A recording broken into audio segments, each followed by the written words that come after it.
First reading, Acts chapter 18 verse 9 to 18.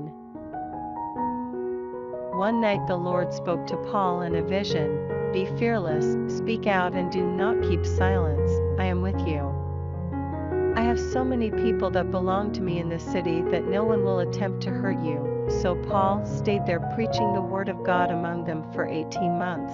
But while Gallio was proconsul of Achaia, the Jews made a concerted attack on Paul and brought him before the tribunal, saying, "We accuse this man of persuading people to worship God in a way that breaks the law." Before Paul could open his mouth, Gallio said to the Jews, "Listen, you Jews.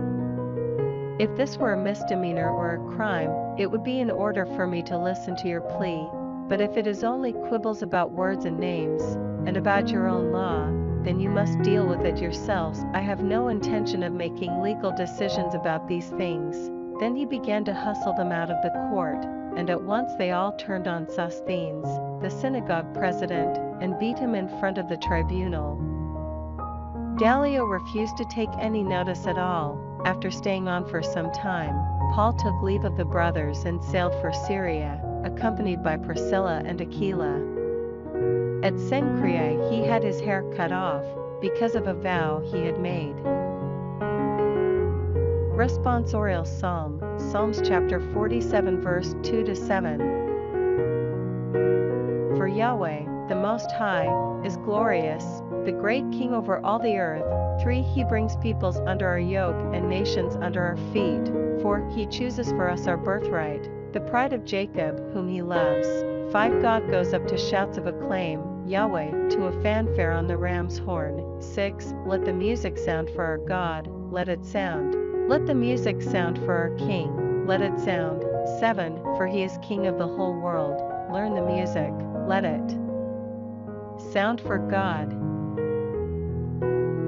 Gospel, John chapter 16 verse 20 to 23.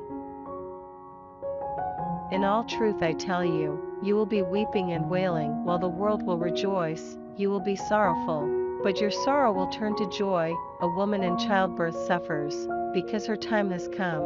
But when she has given birth to the child, she forgets the suffering in her joy that a human being has been born into the world. So it is with you. You are sad now, but I shall see you again, and your hearts will be full of joy, and that joy no one shall take from you. When that day comes, you will not ask me any questions.